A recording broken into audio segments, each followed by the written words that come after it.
nessa noite bendita, onde amigos espirituais se reúnem conosco, amigos esses evoluídos no amor e na caridade, que vibram na intensidade do amor do Cristo. Solicitamos a esses amigos que se aproximem-se ainda mais de cada um de nós nesses instantes, em especial do palestrante da noite, para que o seu verbo alcance os nossos corações, transformando os nossos espíritos, para que possamos, no caminhar, vibrar em ação, em favor de nossas evoluções, na certeza que Deus Pai Todo-Poderoso está sempre a nos iluminar e que podemos contar em todos os instantes de nossas vidas com amigos espirituais evoluídos no amor e na caridade. Pedimos permissão e damos por iniciado a atividade deste momento, dando graças a Deus.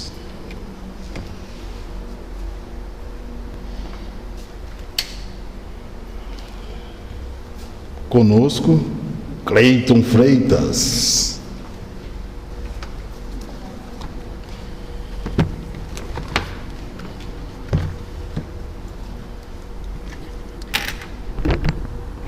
Boa noite a todos, sejam bem-vindos à casa de Sebastião Marte, que nesse mês de janeiro está fazendo aniversário de 68 anos, São 68 anos que essa casa passou no tempo, auxiliando pessoas, ajudando a gente nos estudos, auxiliando na parte social. Então, a gente agradece muito, por estar aqui nessa casa, a gente agradece muito por tudo que foi plantado, as sementes que foram plantadas nesse tempo todo, E como a gente está falando de tempo, o nosso tema de hoje é falar sobre o tempo. E para a gente falar sobre o tempo, eu peguei como referência um livro que chama Caminho, Verdade e Vida, do Francisco Cândido Xavier e do Espírito Emmanuel. E esse livro aqui, é um livro muito interessante, Ele tem, vários capítulos, são capítulos bem curtinhos, capítulos de uma página e meia, que dá para a gente ler, em 5 minutos num dia, E falando de tempo, uma hora tem 60 minutos, um dia, 24 horas. Uma semana, com 7 dias, tem 168 horas. 10% de 168 horas são 16. 16, alguma coisa, 16 horas. Se a gente pegar 5% da semana, ou seja, são mais ou menos 8 horas aí. 1% chega a quase 2 horas, até menos do que isso. Então, dá para a gente estudar esse livro, não dá, durante a semana, ou seja, tirando menos de 1% do nosso tempo, para parar um pouquinho e para fazer uma leitura desse tempo, Quando a gente começa a falar, de tempos e pega porcentagem, a gente percebe como o tempo, ele tem, alguns números que a gente conseguiria cumprir algumas etapas nesse tempo. E é disso que a gente vai falar um pouquinho hoje, E abrindo esse livro aqui, no nosso capítulo 2, capítulo 1, na verdade, ele é bem interessante, que ele vai dizer assim, ele sempre começa com um versículo da Bíblia, Emmanuel coloca um versículo da Bíblia e aí ele vai explicar esse versículo da Bíblia. Isso que eu acho bem interessante, a gente às vezes ouve falar mas o espírita não estuda a Bíblia. Olha que a gente estuda a Bíblia, Esse livro aqui, ele tem vários versículos da Bíblia que são explicados à luz do Espiritismo. Então ele começa dizendo assim: aquele que faz caso do dia, para o Senhor o faz. Paulo está em Romanos 14:6, Olha só que frase curta, mas de uma profundidade muito grande. Aquele que faz caso do dia, para o Senhor o faz, Fazendo uma referência ao tempo, Aquele que perde tempo durante o dia, ou aquele que ganha tempo durante o dia fazendo coisas positivas, para Deus o faz. E aí, ele continua com a seguinte frase: a maioria dos homens, a maioria de nós, não percebe ainda os valores infinitos do tempo, e muitos abusam dessa concessão divina. A maioria de nós ainda não percebemos essa concessão divina do tempo e não damos o valor devido ao tempo. E ele vai falar isso com mais profundidade no decorrer desse livro, para quem chegou agora, Caminho, Verdade e Vida. Um livro curtinho, que dá para a gente pegar 1% do nosso tempo e estudar durante a semana, fazer um evangelho no lar, fazer alguma atividade, para a gente pegar esses capítulos aqui, e assim a gente vai preencher o nosso tempo com uma coisa positiva. Mas falando mais sobre o tempo, como é que a gente conceitua o tempo, né? Um dado tão interessante que é o tempo. Se a gente parar para perguntar,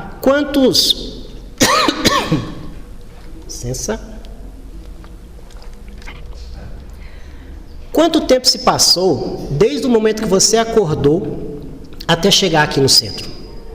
Para um pouquinho e pensa. Quantas horas se passaram? Para quem acordou às 8 horas, se passaram aí 12 horas. Para quem acordou 6 horas, se passaram 14 horas. E assim vai, né? Para quem acordou 10, menos ainda. Mas será que a gente tem a noção completa que se passaram 12 horas até a gente estar aqui? O que a gente fez nessas 12 horas? Ou 10 horas? Ou 8 horas? A gente tem a noção da quantidade de coisas que a gente fez ou deixou de fazer nesse tempo? O que nós fizemos de bom? O que nós fizemos de ruim? Ou o que nós deixamos de fazer porque matamos o tempo ali? Esperamos alguma coisa passar? Esperamos só o tempo passar? Ou aproveitamos esse tempo que a gente teve até chegar aqui para fazer algo que fosse produtivo, algo que fosse para o Senhor, né? Então, a reflexão para nós todos. Mas então, o que é o tempo, né? Se a gente parar para pensar, qual o conceito que o tempo tem, né? O tempo, ele é uma medida entre uma coisa e outra. Eu pego uma coisa aqui e uma coisa ali e começo a medir, aí eu tenho tempo. Ele é o fechar de um ciclo ou o abrir de um ciclo. É uma contagem entre o que está aqui e o que está ali. E aí eu começo a contar.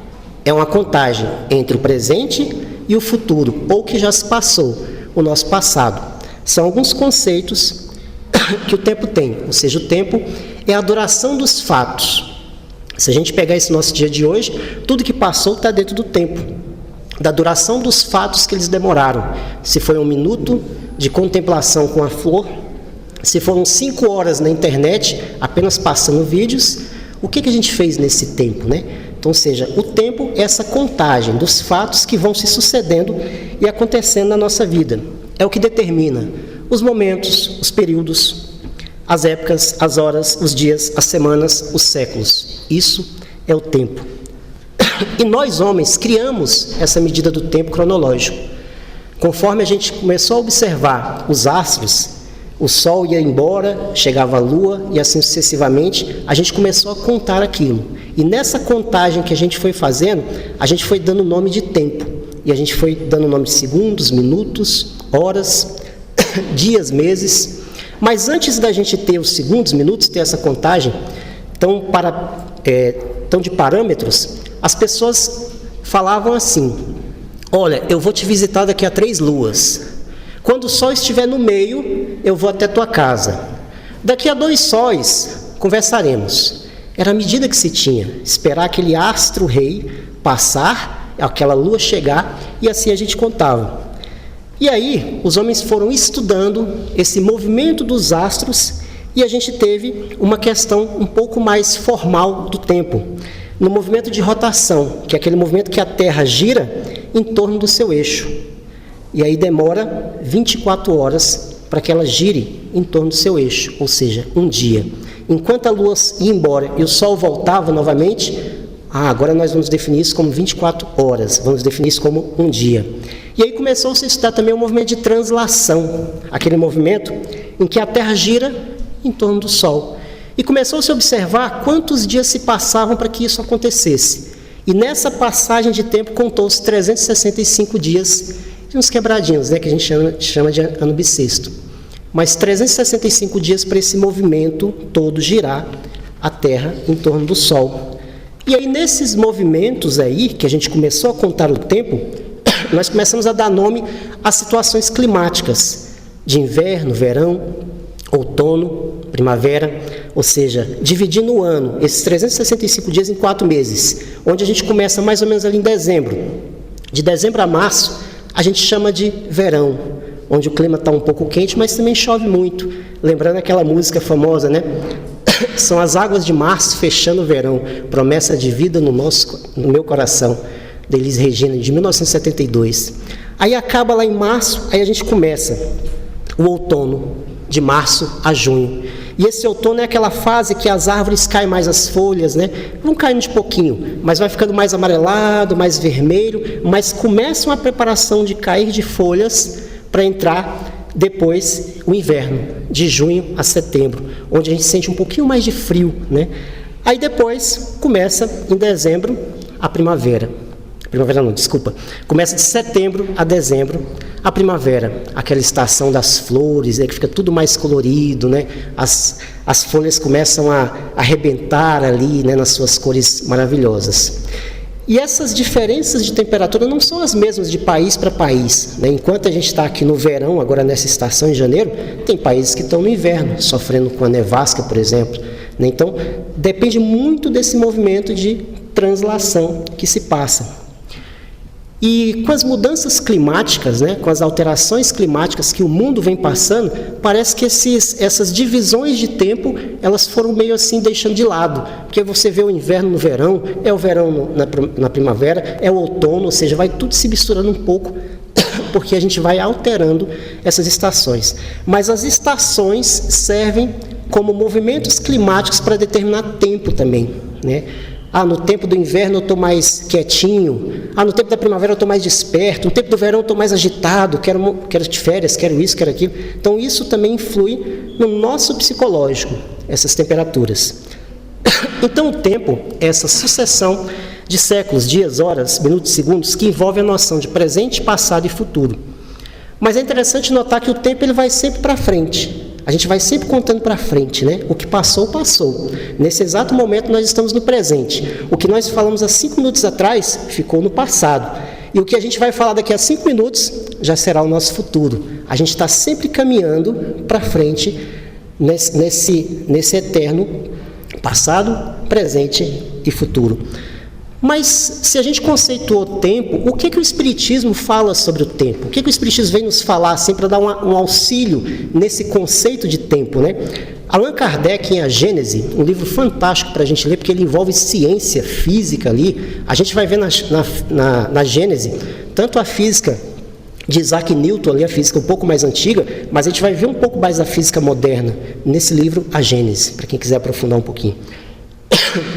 E a Gênese, ele vai falar o seguinte, que o espaço e o tempo, ele tem um capítulo que chama o espaço e o tempo, e ele diz o seguinte, que o tempo é uma sucessão das coisas ligadas à eternidade, e as coisas estão ligadas ao infinito. Complicou ou auxiliou essa frase de Kardec?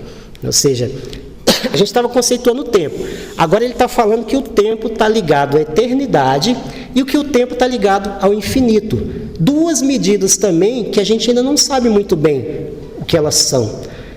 O infinito e a eternidade é aquilo que não tem começo, não tem fim. Mas o que é que não tem começo? O que é que não tem fim? Se a gente não chegou no fim ainda, como é que a gente vai saber como é que funciona o fim? E a gente não conhece como a gente começou, qual foi o nosso início. Então, ainda é um assunto que um dia nós chegaremos lá. Um dia nós aprenderemos o que é o infinito e o que é a eternidade. Por enquanto, a gente sabe que é Deus. Capítulo 1 do Livro dos Espíritos. Deus é o infinito, Deus é a eternidade. Mas a gente ainda não sabe conceituar bem o que é isso. E aí a gente vai falar, o tempo depende disso. O tempo está dentro da infinitude e o tempo está dentro da eternidade. Complica um pouco mais, né? Para a gente entender essa noção de tempo. Já que a gente tem essa noção cronológica do tempo. Mas quando a gente fez aquela pergunta no início, quanto tempo se passou? Né? Da hora que a gente acordou até agora, quem acordou 8 horas, se passaram 12 horas. Mas a gente tem a noção que passou 12 horas? Às vezes, psicologicamente, parece que foi muito rápido o dia. E às vezes, para outros, parece que demorou demais. Então, o tempo também é psicológico. O tempo, além do cronológico, ele é uma percepção psicológica que nós temos sobre ele, que está dentro da eternidade e que está dentro da infinitude.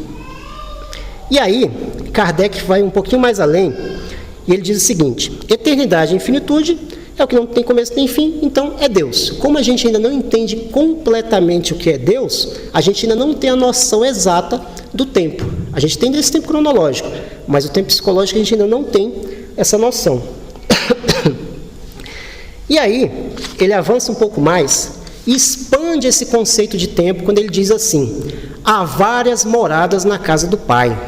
Ou seja, aqui na Terra, nós homens criamos o tempo cronológico do relógio, das horas, minutos e segundos. Mas há vários e vários outros planetas espalhados nesse universo. E qual o tempo desses planetas? Que tempo o pessoal está lá se lá tiver 3 luas? Se lá depender de outro sol? Se lá depender de 3, 4 sóis? Ou seja, qual o tempo deles? Pode ser totalmente diferente do tempo cronológico que a gente tem aqui. Então, ou seja, o tempo é uma medida difícil da gente entender. Então a gente vai ficar com essa coisa da sucessão dos fatos, para a gente poder assim avançar, né? Porque senão a gente vai teorizar muito e a gente não vai conseguir chegar no que realmente é o tempo.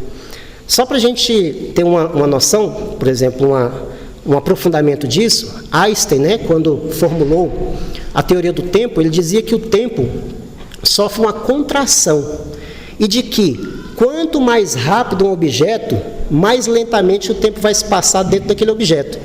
Teoria de Lorentz. Ou seja, ele dizia o seguinte: se aqui na Terra tiver 2 irmãos gêmeos, né, e um ficar na Terra e o outro viajar à velocidade da luz, a velocidade mais rápida que a gente conhece, o que ficou na Terra ele vai manter uma idade tal, e o que foi lá vai ficar mais novo. Ou seja, aquela pessoa que viajou à velocidade da luz, ela vai ficar mais nova do que aquele que está aqui. É uma teoria da contração do tempo do Einstein. Mas isso foi provado? Não, é uma teoria. Ainda bem, né? Porque senão a gente ia ficar doido, né? É uma teoria que Einstein formulou de que esse tempo passaria. Aí eu comecei a parar e pensar, mas será que essa velocidade da luz é a velocidade que o espírito se comunica na espiritualidade? Será que isso tem a ver, né? Esse conceito moderno da física, né? De velocidade da luz ali, ligado a partículas, será que é assim que o espírito se locomove na espiritualidade, a essa velocidade, né? E aí, pesquisando um pouco mais, a gente percebe que esse conceito do Einstein é um conceito físico, ou seja, se a gente tivesse essa velocidade, alcançasse e tal. E na espiritualidade é um pouco diferente, onde nós temos Kardec também falando no Livro dos Espíritos e na Gênesis o seguinte: no plano espiritual, o tempo corre diferente do tempo terreno. Ou seja, no plano espiritual não é o mesmo tempo que nós estamos aqui, do relógio. Isso corre de forma diferente. Tudo está relacionado à nossa forma de pensar e à nossa forma de lidar com os acontecimentos. Conforme eu penso ou conforme eu lido com determinado acontecimento, o tempo vai ser diferente. Não é o mesmo tempo cronológico que eu estou. Então eu posso me libertar, a minha mente pode se libertar no tempo, ou ela pode estar aprisionada em algum espaço do tempo. Estou pisando aqui. Em algum espaço do tempo ela está presa. Há alguns anos, numa sala mediúnica, a gente viu a história de um espírito que ele apareceu e ele falou para os médios: olha, eu estou aqui nas cruzadas lutando. As cruzadas foram lá no século 11, 12, 13, né? Ou seja, passaram-se 1000 anos. E aquele espírito falava que estava lá lutando nas cruzadas. Não, eu estou aqui guerreando com meus amigos, a gente está aqui quase vencendo as cruzadas. As cruzadas foram aquele movimento religioso, né? De muita insanidade, de defender o Cristo ali, né? E tornar as pessoas injúrias, né? E ele falava que ele estava naquela época lá. Para ele, aquilo era real. Para aquele espírito, o que ele estava vivendo era real, mas ele não estava ali. A mente dele estava aprisionada naquele século XI, naquele século XII, nas cruzadas. E aí o mentor, né, o dirigente da reunião, com muita conversa, ele falou: não, meu irmão, se liberte, sua mente está presa lá, mas agora nós estamos em outro tempo, você precisa se desligar daquele tempo e viver um outro tempo, mostrando que o tempo é muito psicológico, o que Kardec fala. O tempo espiritual depende de como a gente pensa e de como a gente age. Aí a questão 240 do Livro dos Espíritos fala o seguinte: os espíritos entendem o tempo como nós? Será que os espíritos entendem o tempo como nós entendemos aqui o tempo, com minutos, segundos, milésimos de segundo? E a resposta: Não há visão de datas e épocas, como vemos. Quantos habitantes da Terra? Os espíritos vivem fora do nosso tempo, como compreendemos? O tempo no mundo espiritual é diferente do tempo terreno. E no mundo espiritual, ele para de existir. Os séculos na Terra são tão longos aos nossos olhos, mas no mundo espiritual não se conta para quem vive da eternidade. Então, Kardec faz assim uma explanação muito interessante, a espiritualidade também, né? Essa resposta é a espiritualidade dando, mas Kardec depois comenta, de que o tempo na visão humana é uma medida relativa. Esse tempo cronológico é relativo e depende dos nossos pensamentos, depende do nosso psicológico. Mas no plano espiritual é mais diferente ainda. Aí é que vai depender mais ainda do que nós fazemos, do que nós pensamos, do que nos aprisiona ou do que nos liberta. Tem um livro chamado O Céu e o Inferno. Para quem não leu, um livro da codificação muito bom. E esse livro, Céu e Inferno, ele é dividido em duas partes. A primeira parte tem uma reflexão muito grande do que seria um céu, do que seria um inferno. Isso são físicos, são áreas físicas, são áreas psicológicas, né? E a segunda parte é uma parte prática, onde Kardec, lá no século XIX, pegou vários relatos de sessões mediúnicas, de espíritos que se manifestavam ali, e começou a anotar, e foi fazendo isso. O que esses espíritos sentem? O que eles sentiram quando eles morreram? E ele pegou espíritos totalmente diferentes. Um que era muito feliz, que tinha feito muito bem na Terra. Pegou espíritos que eram mais ou menos, não tinham feito nem o mal, nem o bem, foram mais ou menos ali. Pegou espíritos que tinham se suicidado, para dar relatos. Pegou espíritos de assassinos. E cada espírito vai dando o seu relato conforme a sua experiência na carne e depois que ele desencarna. Então, um livro interessantíssimo, assim, com vários relatos. Tem gente que fala assim, né? Ninguém nunca voltou para falar. Esse livro está cheio de gente voltando e falando o tempo todo, né? É um livro cheio de relatos de pessoas, de espíritos que voltaram para poder falar como foi esse desenlace deles. E tem uma história bem interessante lá que é de Joseph Bré, né? Joseph Bré era um espírito que ele era mediano. Ele não fazia nem o bem demais, nem o mal demais. Ele era um espírito assim bom. Era uma pessoa que na sociedade a gente fala, poxa, você é um homem de bem, uma pessoa boa, né? Mas não é aquele espírito elevadíssimo como Chico Xavier. Ele fazia o bem, mas nem tanto assim, né? E aí, numa sessão mediúnica, ele é interrogado, né? E a neta dele, que está participando da sessão mediúnica, pergunta assim, avô, você sente dor aí no plano espiritual? E Joseph Bré responde, a dor que eu sinto não é a mesma dor que você sente. A dor que eu sinto aqui é uma dor moral, de ter perdido tanto tempo em coisas que não eram boas. Olha só a resposta dele, né? A dor que eu sinto aqui não é a dor física, mas é uma dor moral, de não ter aproveitado o tempo na Terra como eu deveria ter aproveitado. Então esse espírito traz para a gente um relato bem interessante sobre isso, sobre essa questão do tempo, de que se a gente não aproveitar esse dia, essas 24 horas, para fazer alguma coisa útil, a gente pode estar com essa consciência moral depois, e isso pode nos chamar muito. E quanto mais conhecimento a gente absorve, mais gera responsabilidade. Lembrando lá do filme do Homem-Aranha, né? Grandes poderes geram grandes responsabilidades, né? Então, ou seja, quanto mais conhecimento eu absorvo, mais consciência eu tenho que ter sobre aquilo que eu faço ou aquilo que eu deixo de fazer. E mais a consciência vai me cobrar do tempo que eu deixei desperdiçado. Do tempo que eu fiquei horas e horas sem fazer nada, sem praticar o bem, passar um dia inteiro sem fazer algo que seja positivo. Essa consciência vai nos cobrar. Então, voltando, a primeira parte desse livro aqui, que é o capítulo O Tempo, ele diz o seguinte, a maioria dos homens não percebe os valores infinitos do tempo, e muitos abusam dessa concessão divina. A velha expressão matar o tempo é um atraso para os homens, assim como o tempo é dinheiro, né? Olha só como é que ele coloca muito bem no livro, ou seja, quando eu mato o tempo, eu estou me atrasando, eu estou atrasando o meu futuro, se eu simplesmente deixo o tempo passar e não faço nada. E quando eu olho para o tempo e falo que o tempo é só dinheiro, o tempo só me serve para ganhar dinheiro, todo minuto é dinheiro, fala rápido que um minuto meu é dinheiro, e a pessoa nem dá mais valor que as pessoas falam, a não ser que pague ela. Então, ou seja, os cuidados que nós temos que ter para não cairmos no materialismo demais, né? De achar que o nosso tempo ele tem que ser totalmente aproveitado para o recurso financeiro, ou que o nosso tempo tem que ser simplesmente para farra, para festa, ou para passar o tempo, né? E aí esse livro nos chama a essa responsabilidade que o tempo é do Senhor, como ele coloca lá naquela frase do início, né? O tempo tem que ser do Senhor. Então o tempo é essa percepção psicológica que cada um de nós temos.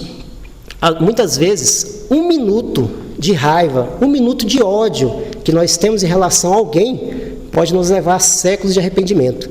Aquele 1 minutinho ali que o copo quebrou e aí você toma uma atitude drástica de xingar, né, de falar uma coisa mais grosseira por um copo que às vezes é de extrato de tomate, né, e quebrou ali, a gente fica com uma raiva imensa, né, por causa de um copo. Então a gente tem que ter cuidado com os minutos na vida. 1 minutinho de raiva, 1 minutinho que a gente entra numa briga, num trânsito que fecha ali, alguém te dá uma fechada e você também corre atrás da pessoa para fechar ela, aquele 1 minutinho pode levar a séculos de arrependimento. A gente está vendo nos jornais aí quantas e quantas brigas à toa, por causa de um chiclete. Jovens brigam ali e um jovem vai para o hospital ficar ali inconsciente na UTI, por um chiclete, né? Então coisas banais. A gente tem que ter muito cuidado com isso, para não entrar em discussões que a gente vai se arrepender muito no tempo, né? E aí tem um livro, outro livro que é bem bacana para estudar, é o Velho Testamento, né? A gente tem o Velho Testamento e a gente tem o Novo Testamento. O Velho Testamento, é um conjunto de livros que vai narrar ali a criação, a história do povo judeu, né? Como é que se sucedeu aquilo. E vai falar também das promessas do Messias. É um livro que prepara para a chegada do Messias, né? Aí você vai ter o profeta Jeremias e vários outros ali falando que um dia chegaria um Messias e restabeleceria o povo de Israel, né?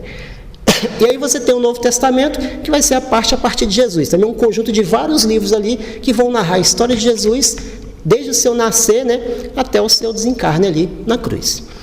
E aí tem uma história lá que eu acho bem interessante no Velho Testamento, que é a história do cemitério, né? E é uma parábola, né? Uma história que não aconteceu, mas que eles usam para um sentido ali, para dar um sentido na história sobre o tempo. Havia um jovem, né, que gostava muito de viajar naquela época. Ele ia em várias cidades. Nos tempos atuais seria um mochileiro, né, aquela pessoa que viaja, gosta de fazer uma trip, né, na Europa, gosta de viajar para vários locais, então seria um mochileiro, pessoa que adora viajar. E aquele jovem, ele foi andando com a mochila dele até chegar numa cidadezinha pequenininha.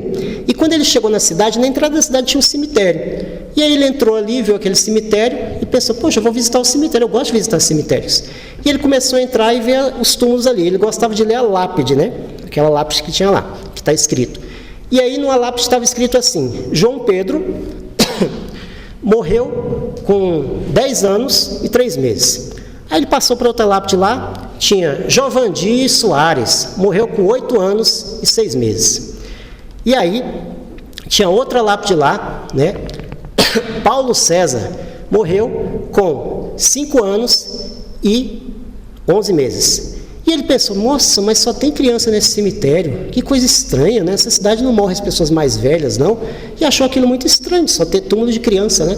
E aí chegou na cidade lá, foi até uma bodega ali, né, na cidade, entrou, e aí entrando naquela bodega, começou a conversar com a pessoa. Olha, eu vi uma coisa muito estranha, né, no cemitério, só se enterra crianças aqui, as pessoas mais velhas. Aí aquele homem, né, cheio de bondade, mas também de sabedoria, falou, olha, aqui é o seguinte, na nossa cidade, a gente fez aqui uma seguinte regra, que é a regra do que você fez da vida. A pessoa vai colocar na lápide dela somente os anos que ela fez algo somente os dias que ela fez algo de positivo. Aqueles dias que ela não fez nada de positivo, só brigou o dia inteiro, não fez nada, não é contado na vida dela. Então aqueles nomes que você viu lá são pessoas de 80 anos, pessoas que morreram com 70, mas que contaram apenas 10 anos de coisas positivas ou 5 anos de coisas positivas na Terra.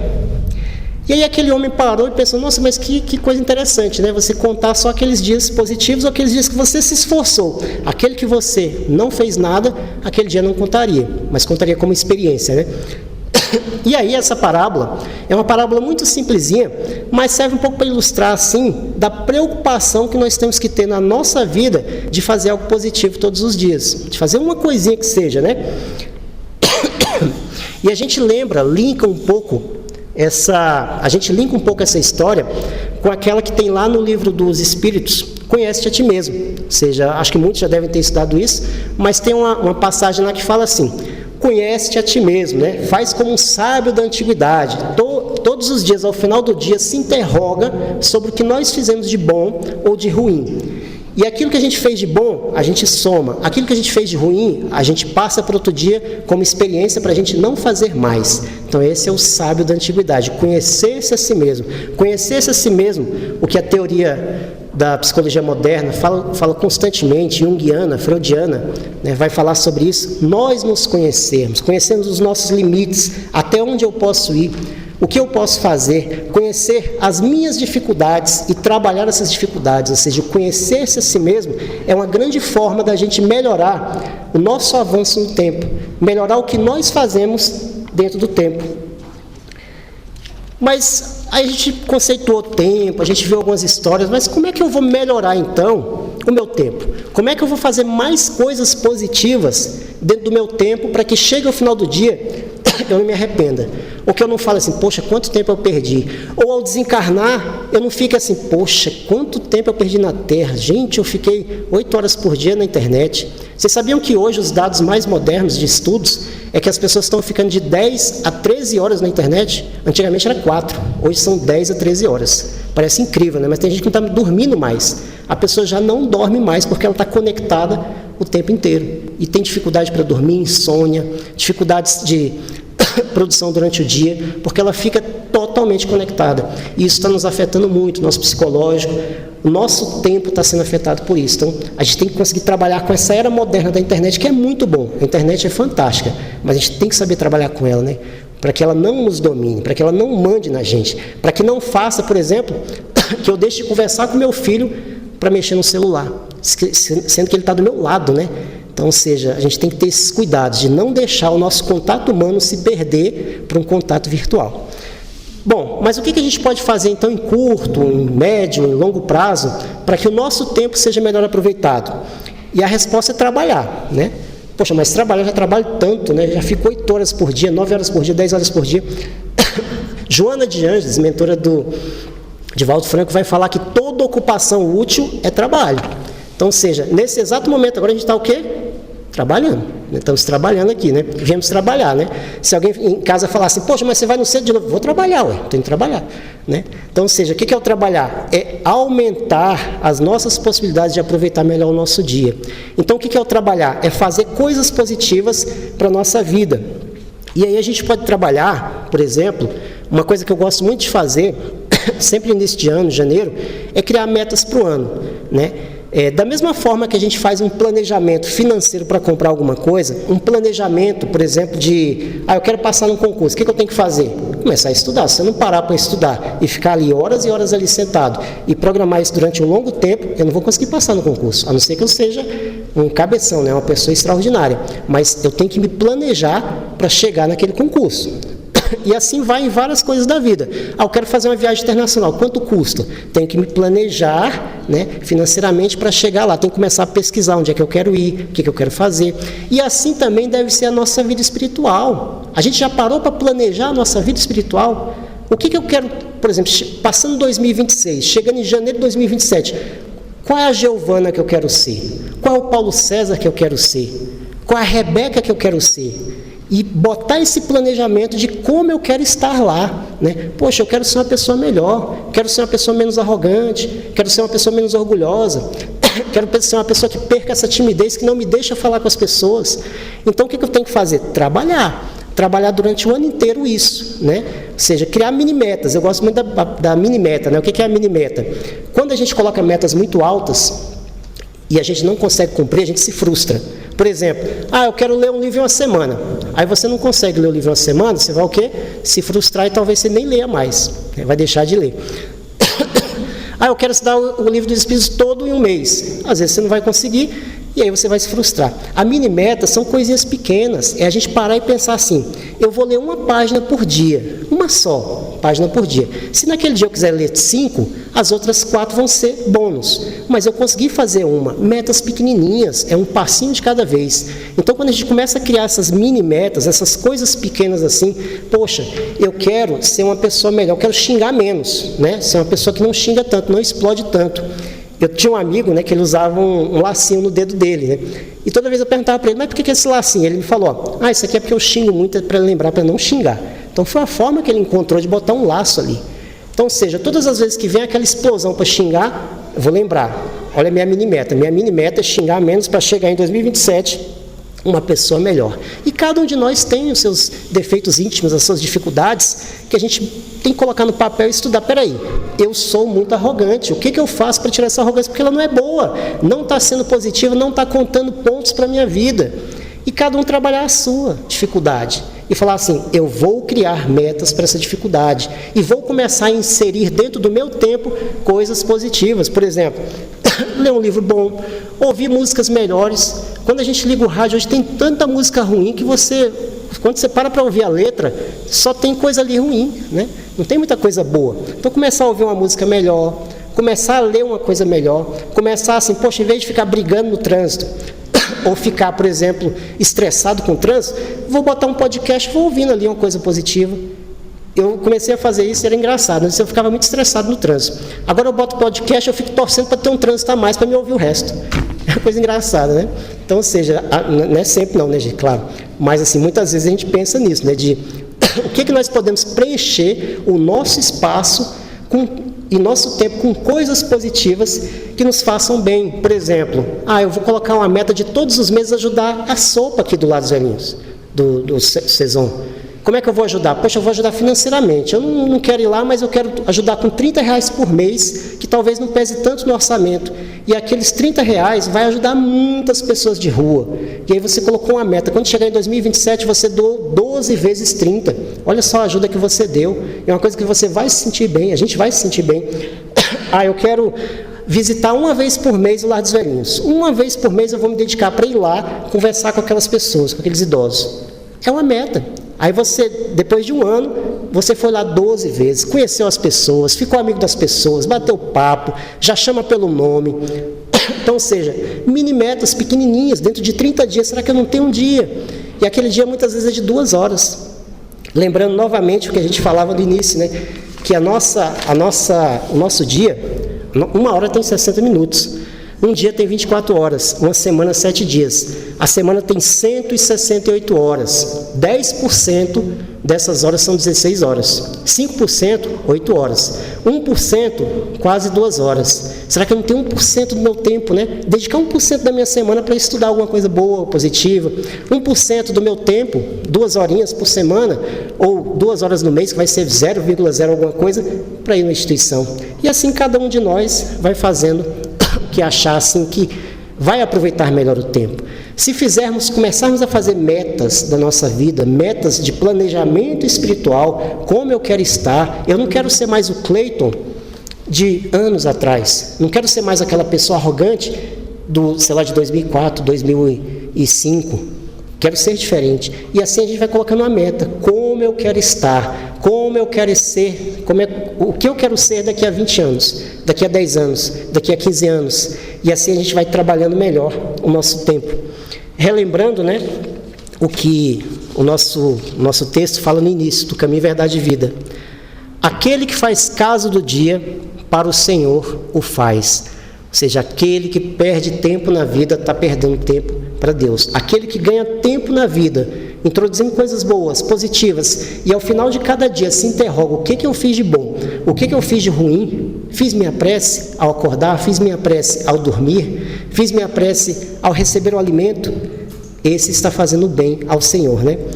Lembrando, mais uma vez a frase, a maioria dos homens não percebe ainda os valores infinitos que o tempo tem, e muitos abusam dessa concessão divina. Lembrar que o tempo é uma concessão de Deus. Esse corpo nosso foi emprestado por Deus, para que a gente se utilizasse dele. Cuidar desse corpo também, reservar um tempo para o exercício, tanto mental como físico, espiritual, para esse corpo, porque é ele que nos carrega. Eu vi um vídeo do Drauzio Varela, né, médico, ele estava falando assim, que se a gente não tem 30 minutos do dia para dedicar, né, ao nosso corpo e mente, a gente está fazendo tudo errado. Por quê? o nosso corpo acaba sendo um fardo para a gente. Aí vem a doença, vem aquela coisa de você ficar sedentário, né? Então a gente tem que cuidar não só do nosso espiritual, mas cuidar do nosso corpo, cuidar do nosso físico, fazer os nossos exercícios diários, fazer a nossa meditação, fazer algo que nos eleve para cima, que nos coloque bem, fazer a nossa terapia, né? Por que não? O terapeuta é aquela pessoa que vai fazer as perguntas certas, né? Que muitas vezes a gente não se faz, ou que a gente tem vergonha de perguntar para as pessoas que estão do lado, ou de falar com as pessoas que são nossos familiares, a gente tem vergonha. Então o terapeuta é aquela pessoa que vai fazer as perguntas certas. Então, gente, agradeço demais o tempo de vocês, né? Nesse tempo que a gente passou aqui, e que a gente possa dedicar mais da nossa vida ao tempo, para que esse tempo seja melhor aproveitado nessa encarnação, e que a gente, como esse espírito chegou lá no plano espiritual e se arrependeu do tempo que perdeu, a gente sempre pare e pense nisso. Eu estou perdendo tempo? Eu estou deixando o tempo passar? Ou eu estou inserindo coisas positivas no meu tempo, fazendo um planejamento espiritual para que a minha vida seja melhor? Que assim seja, graças a Deus. Então vamos, nesse instante, levarmos os nossos pensamentos ao Criador da vida e dedicarmos esse tempo que nós temos agora com muita qualidade à conexão com o Mestre Jesus. Solicitando aos amigos espirituais que certamente se fazem presente, estão aqui conosco, auxiliaram e inspiraram a palestra desta noite, que nos acompanhem ao retorno de nossos lares, de nossas atividades diárias, dos nossos relacionamentos com os nossos vizinhos, com a nossa família e também com aquele que por vezes se dizem nossos inimigos, e que possamos, nessa relação com o Mestre Jesus, nos conectando com essa vibração de amor, de paz, estabelecermos laços de amizade, de fraternidade, de comunhão, para que as dores morais, as dores físicas, as psíquicas, né, possam ser sanadas e que possamos inspirar, respirar sentimentos positivos e que possamos dar o testemunho de Deus em qualquer tempo e em qualquer lugar, na certeza que Deus Pai Todo-Poderoso está sempre a nos acompanhar. Pedimos permissão e damos por encerrada a atividade deste momento, dando graças a Deus.